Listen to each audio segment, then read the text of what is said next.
بسم الله الرحمن الرحيم. الحمد لله الذي يؤمن الخائفين وينجي الصالحين ويرفع المستضعفين ويزع المستكبرين ويهلك ملوكا ويستخلف الآخرين. ثم الصلاة والسلام على سيدنا وحبيب قلوبنا وطبيب ذنوبنا وشفيع ذنوبنا أبي القاسم محمد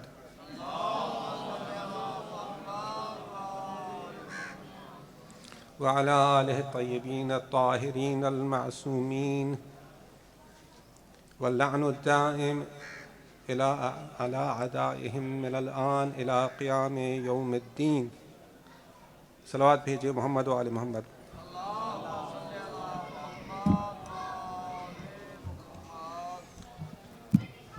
أما بعد، فقد قال الله تعالى في كتابه المبين: أعوذ بالله من الشيطان الرجيم. فلولا نفر من كل فرقة منهم طائفة ليتفقهوا في الدين ولينذروا قومهم إذا رجعوا إليهم لعلهم يحذرون. صدق الله العلي العظيم. صلوات بھیجئے محمد و آل محمد.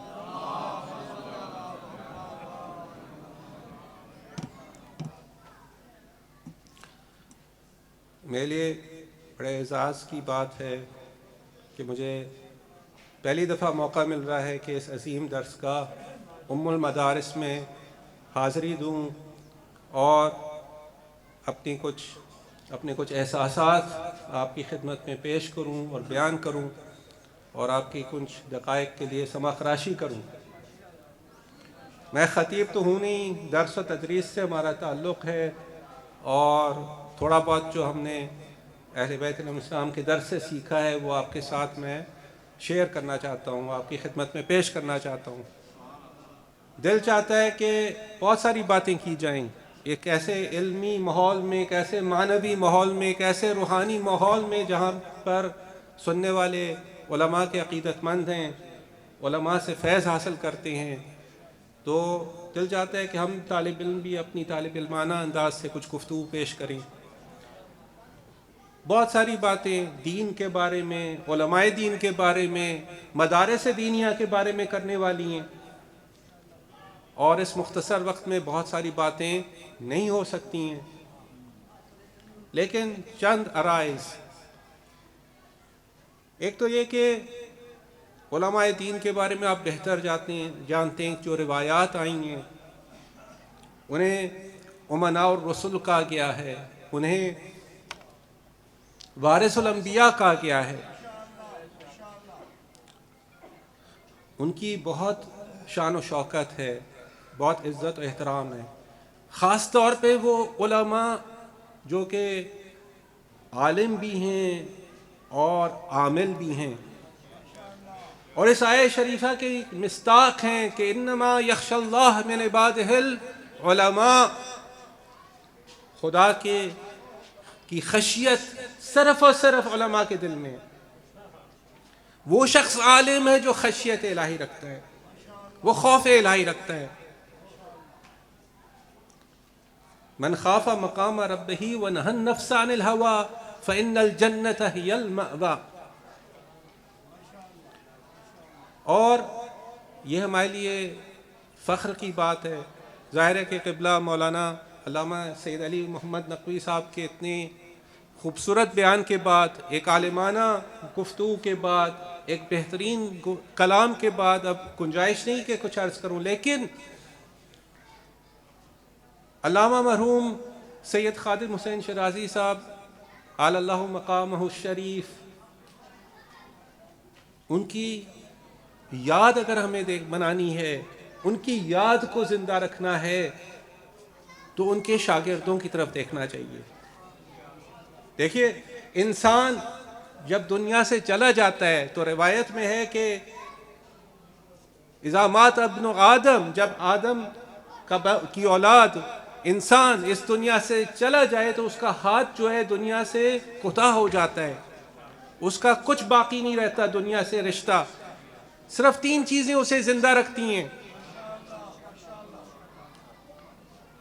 ان میں سے ایک کیا ہے؟ ولد صالح، اس کی نیک اولاد.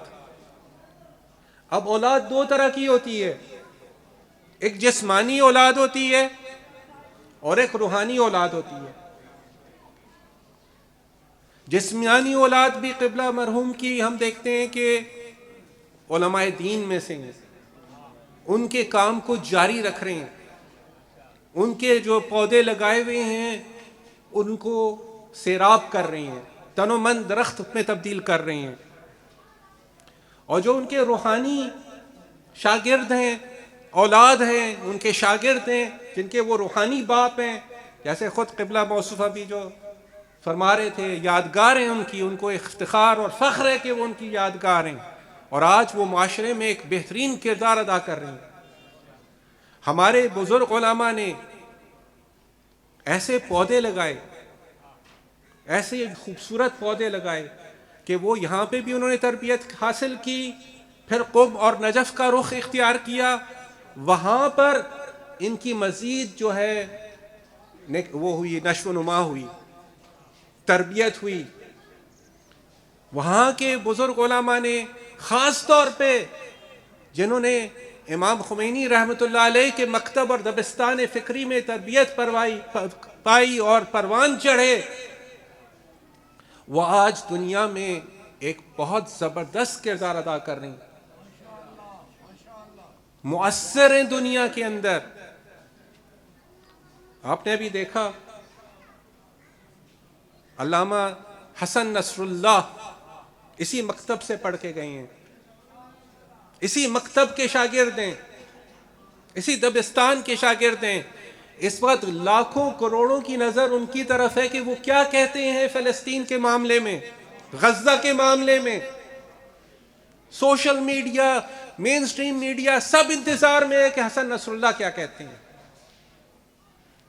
حسن نصر اللہ انہی مدارس دینیہ میں ان کا پودا لگایا گیا، قوم و نجف میں ان کی کیا کہتے ہیں نشو و نما ہوئی.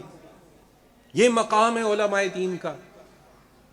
دشمن اس بات سے ڈرتے ہیں، دشمن اس بات سے پریشان ہوتے ہیں، لیکن اس انگریزی سامراج نے کوشش کی کہ علماء دین کی حیثیت کو کم کریں. انہوں نے کہا کہ مولوی حضرات کا کیا کام ہے. آج بھی اگر آپ جائیں امریکہ یا ایسے کسی ملک میں، مغربی ملک میں، وہاں پہ ان کی فوج میں باقاعدہ مولویوں کو رکھا جاتا ہے. کیا کام کریں؟ ایک شخص کیا کہتے ہیں پیدا ہو تو اس کے کان میں اذان دے دو،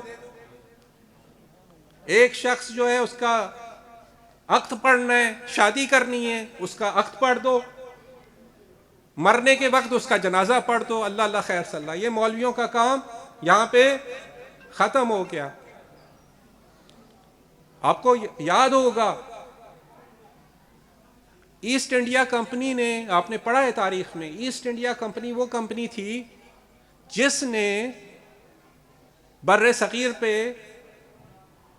اس سامراجیت کا نظام قائم کیا تھا، انگریزوں کی سامراجیت کا نظام قائم کیا تھا. ایسٹ انڈیا کمپنی کون سی کمپنی ہے کہ آج وہ ہے یونیلیور، جس کے بہت ساری مصنوعات آپ ہم اور استعمال کرتے ہیں.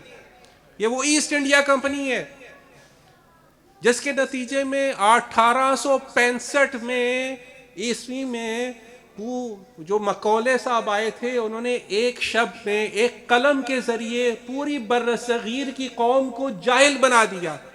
وہ کیسے؟ انہوں نے کہا کہ جی آج سے بر صغیر میں تعلیم کا نظام انگریزی میں ہوگا. اس سے پہلے کیا تھا؟ ہمارے جو پورے بر صغیر میں جو مکتب تھے، مدرسے تھے، وہ علم اور تربیت کے گہوارے تھے. اس سے اس زمانے کے علماء تربیت پاتے تھے، حکماء تربیت پاتے تھے، طباء تربیت پاتے تھے، سائنسدان تربیت پاتے تھے. لیکن انگریزی سامراج نے ایک قلم کے ذریعے اس کو ختم کر دیا. اور علماء کی اور مولویت کی نظام کو بالکل کوشش کی نیست و نابود کریں. یہی ایسٹ انڈیا کمپنی سامراجی کمپنی گئی ایران اور وہاں پہ کوشش کی کہ تمباکو کے معاہدے کے ذریعے اس زمانے کے بادشاہوں کو جو قاجاری بادشاہ تھے ان کو بھی ان کے اوپر بھی وہی مسلط کریں نظام جو بر صغیر میں کر چکے تھے. جمال الدین افغانی رحمۃ اللہ علیہ علماء شیعہ کے پاس آئے, مرزا شیرازی بزرگ کے پاس نجف گئے اور ان کو بتایا کہ یہ مسئلہ ہونے والا ہے. ایک فتوے کے ذریعے, مرزا شیرازی کے ایک فتوے کے ذریعے کہ آج جو شخص تمباکو نوشی کرے گا وہ ایسے ہی جیسے وہ امام زمانہ کے ساتھ جنگ کر رہا ہے.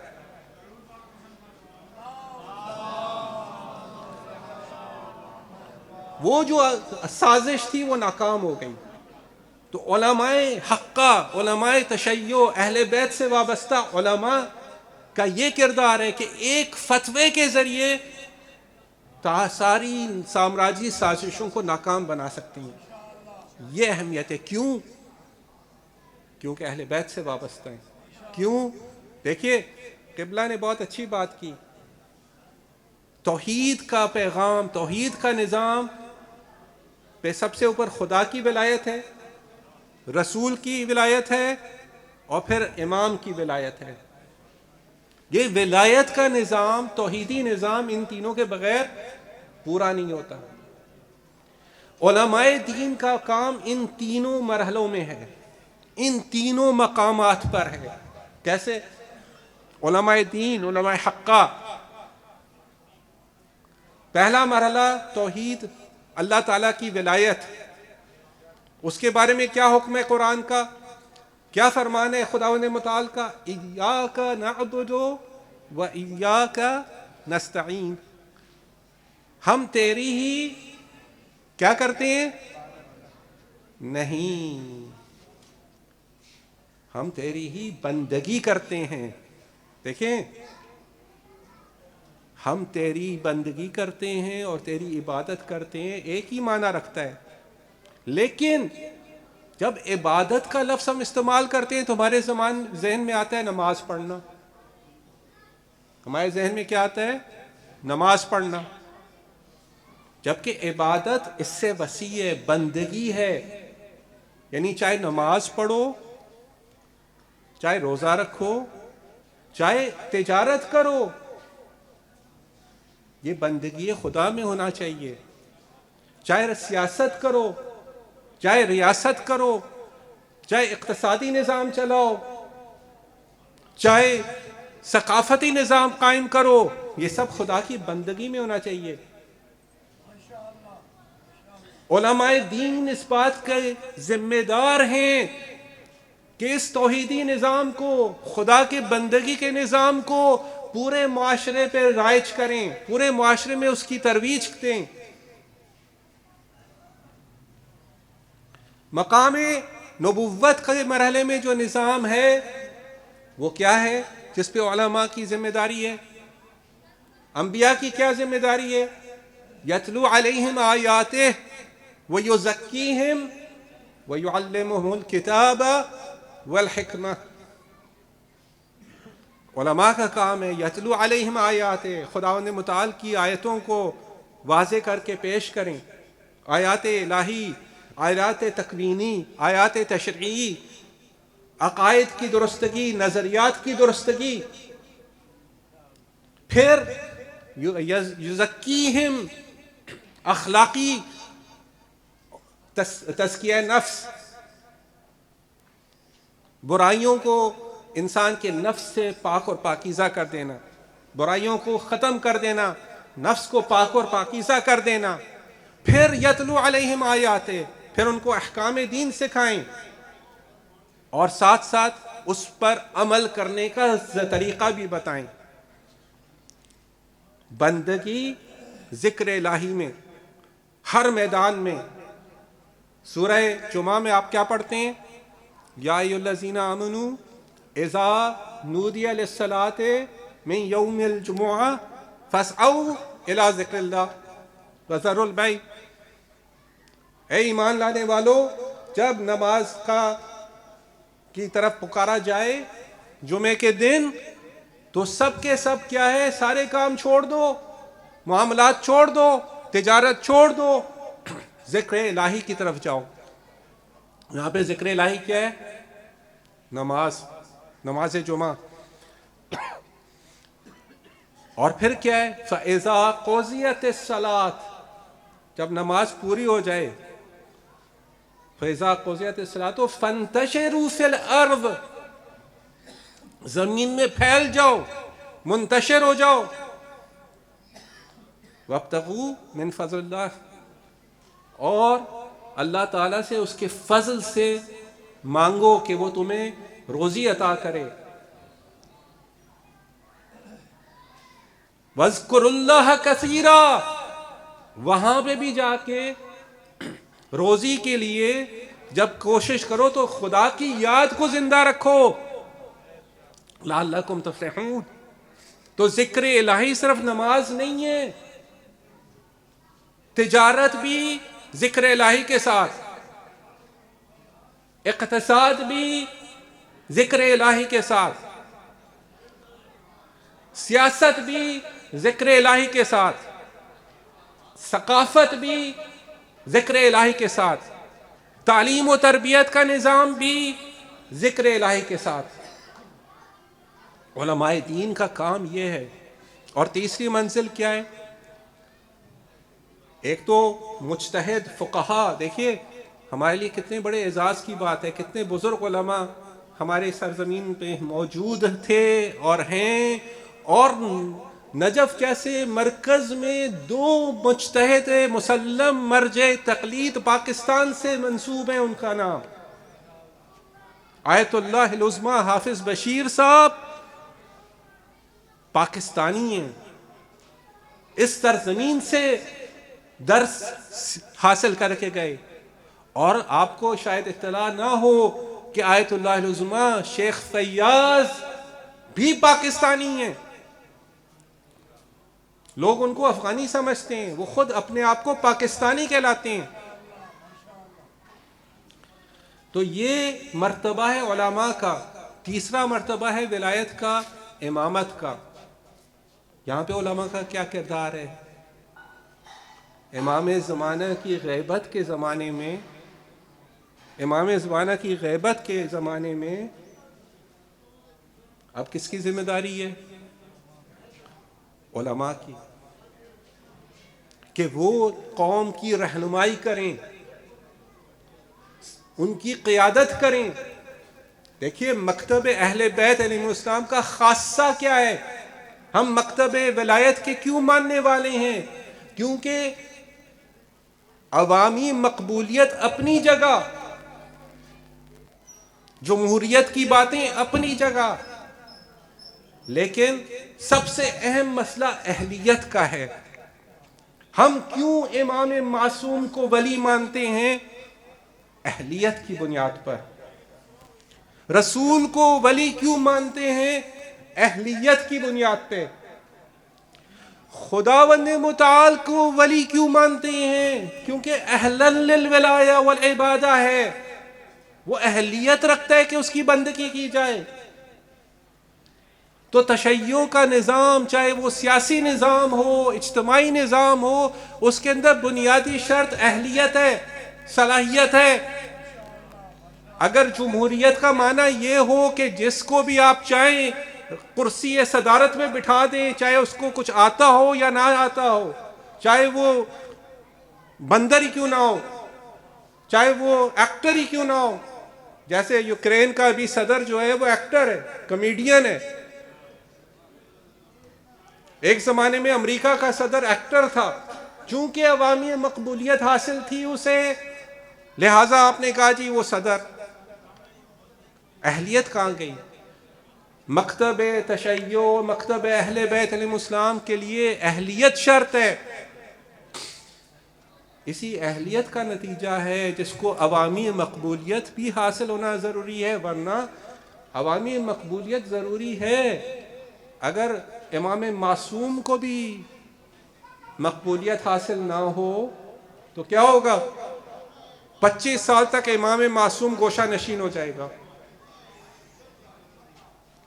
ولی معصوم گھر پہ بیٹھ جائے گا، کیوں؟ عوام نے ساتھ نہیں دیا۔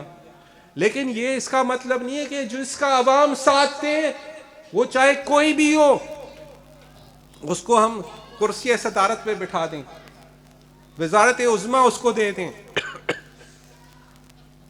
ممکن ایک بہت بڑا خطیب ہی کیوں نہ ہو، خطابت کرنا ایک بات ہے، گفتگو کرنا عوام سے ایک بات ہے، لوگوں کے احساسات ابھارنا ایک بات ہے۔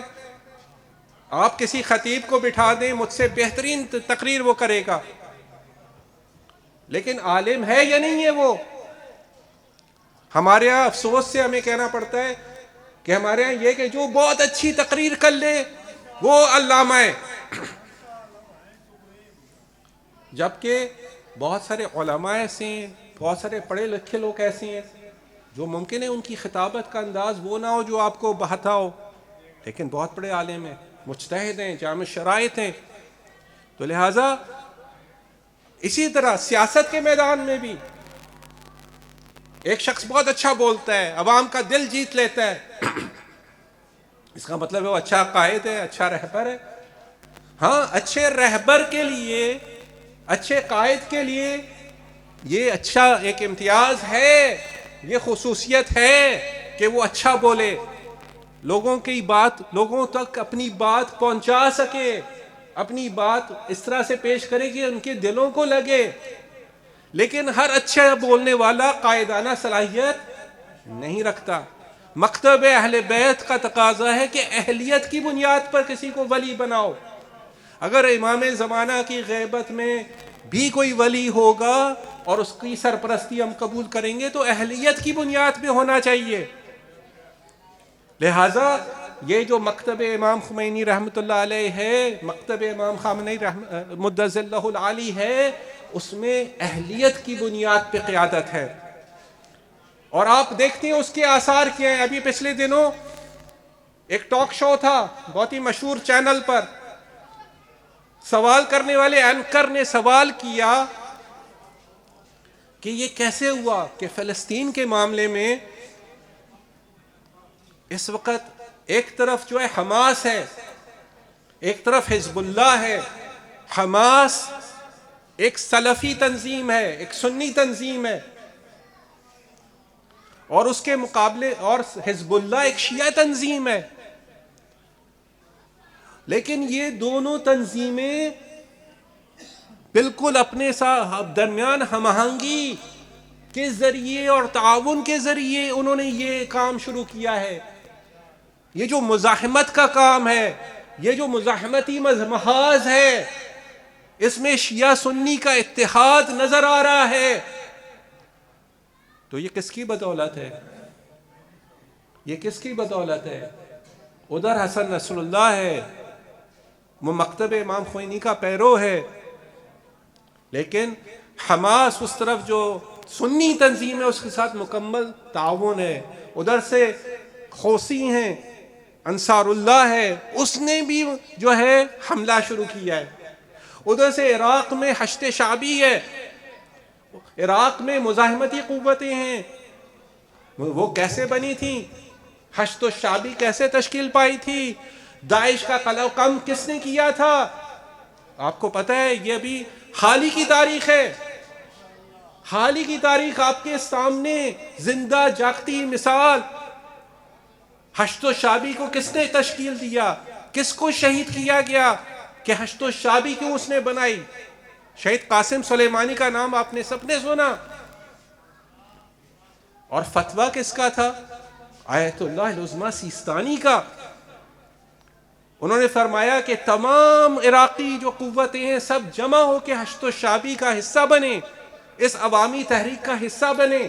اس میں شیعہ، سنی، حتیٰ عیسائی شامل ہوئے، اور انہیں چند سالوں میں داعش کا خاتمہ کر دیا عراق سے۔ یہ علماء کی قیادت ہے، یہ علماء حقہ کی قیادت ہے۔ مزاحمتی جو اس وقت سلسلہ فلسطین میں ظلم اور بربریت ہو رہا ہے، کچھ لوگ نادان کہتے ہیں کہ وہ تو سلفی ہیں، وہ تو ناصبی ہیں۔ جھوٹ ہے یہ غلط ہے۔ نہیں میرے بھائیوں، آج کربلا برپا ہے غزہ میں، آج غزہ میں جو لوگ شہادت پیش کر رہے ہیں، جو مارے جا رہے ہیں، جن پہ ظلم و بربریت ہو رہی ہے، وہ کربلا کی یاد دلا رہے ہیں، وہ یا للمسلمین کا نعرہ بلند کر رہے ہیں، وہ ہمیں دعوت دے رہے ہیں، پکار رہے ہیں مدد کے لیے۔ اگر ہم اس پہ کچھ نہیں کریں گے تو کیسے ہم جو ہے خدا کے ہاں جواب دیں گے؟ کیسے حضرت بی بی فاطمہ الزہرا سلام اللہ علیہا کو جواب دیں گے؟ کس طرح حضرت بی بی زینب سلام اللہ علیہا کو جواب دیں گے؟ اگر آج ہم امام زمانہ کے ظہور کے تعجیل کے خواہش مند ہیں تو امام زمانہ آج غزہ کی طرف نگاہ کر رہے ہیں، آج غزہ میں دعوت دے رہے ہیں حق والوں کو۔ آج اگر وہاں پر ایک بچہ، ہم اس کو دیکھتے ہیں ٹی وی پہ، اس کا سر قلم کر دیا گیا ہے تو ہمیں علی اصغر کی یاد آتی ہے۔ جب ہم دیکھتے ہیں کہ ایک جوان بیٹے کو ایک باپ جو ہے دفنا رہا ہے تو علی اکبر یاد آتے ہیں۔ جب ایک جوان کی لاش کو ہم دیکھتے ہیں کہ اسے ٹکڑے ٹکڑے کر دیا گیا ہے تو حضرت قاسم یاد آتے ہیں۔ تو یہ کربلا جو آج کی ہے اس کو وہ ہمیں پکار رہی ہے، آج ہمیں دعوت دے رہی ہے، آج ہمیں کہہ رہی ہے کہ اٹھو، حل من ناصر ینصرنی۔ آج وہی سما ہے جس کی تصویر کشی امام زمان فرماتے ہیں زایت ناحیہ میں، کہ آج وہ ہمیں نظر آ رہا ہے کربلا کا وہ سما جہاں پہ مولا فرماتے ہیں وَالشِّمْرُ جَالِسٌ عَلَىٰ صَدْرِكَ، اے مولا امام حسین، اے میرے آقا، شمر لعین آپ کے سینہ مبارک پہ بیٹھا ہوا ہے، اور وہ وہاں بیٹھ کے وہ ظلم اور بربریت انجام دے رہا ہے جو آج یہودی صہیونستی کر رہے ہیں، کہ مولق سیفہ علی نحرک، اپنی شمشیر کو، اپنے خنجر کو آپ کے گلے مبارک میں داخل کر رہا ہے، قابض علی شیبک بیدک، اپنے پلید ہاتھوں کے ذریعے آپ کے ریش مبارک کو اپنے ہاتھوں میں لے کے اس کو گردن کو ذبح کر رہا ہے، ذابح لک بمحندہ، اور آپ کو ذبح کر رہا ہے۔ امام رضا علیہ السلام نے فرمایا ان کنت باقیا فابکی علی الحسین ابن علی ابن ابی طالب فإنہ ذبح کما یکبش کبش۔ اگر تم گریہ کرنا چاہتے ہو تو امام حسین پہ گریہ کرو، امام حسین کو ذبح کیا گیا جیسے کسی بھیڑ و بکری کو ذبح کیا جاتا ہے۔ سَيَعْلَمُ الَّذِينَ ظَلَمُوا أَيَّ مُنقَلَبٍ يَنقَلِبُونَ۔ بار الہ ہماری اس پلید عبادت کو قبول فرما، بار الہ علماء حقہ جو اس دنیا سے چلے گئے ہیں ان سب کے درجات بلند فرما، امام خمینی رحمۃ اللہ علیہ اور جتنے بڑے علماء مراجع اعظام اس دنیا سے رحلت فرما گئے ہیں انہیں ائمہ طاہرین کے ساتھ محشور فرما۔ علامہ مرحوم سید خادم اسماعیل شیرازی اللہ مقام و شریف کے درجات بلند فرما، اور جو زندہ و سلامت ہیں اس وقت مراجع اعظام، علماء کرام، رہبر معظم انقلاب، ان سب کی خدا حفاظت فرما، اور ہم سب کو توفیق دے کہ ان کے آبان و انصار بنیں۔ بار الہ ہمیں توفیق دے کہ ہم اپنے زمانے کے امام کے ظہور کے لیے کوشش کریں، ان کے آبان و انصار میں قرار پائیں اور ان کی راہ میں شہادت کا درجہ نصیب ہو۔ ربنا تقبل منا انک انت السمیع العلیم۔